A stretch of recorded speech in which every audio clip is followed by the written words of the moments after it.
Hey everyone, welcome back to another tutorial. In this video I will be showing you guys how to change font in Photoshop.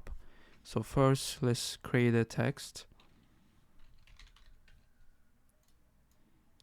And then what we're gonna do is we're gonna change the font style on this text. So you just select your text and then at the top you will see your font.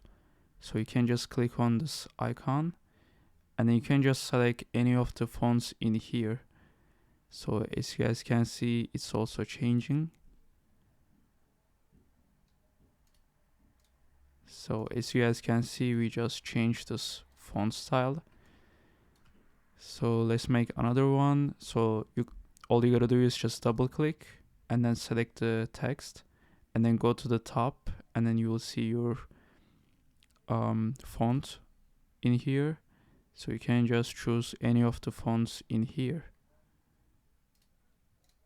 So this is how to change font in Photoshop. I hope this video was helpful. See you guys in the next one.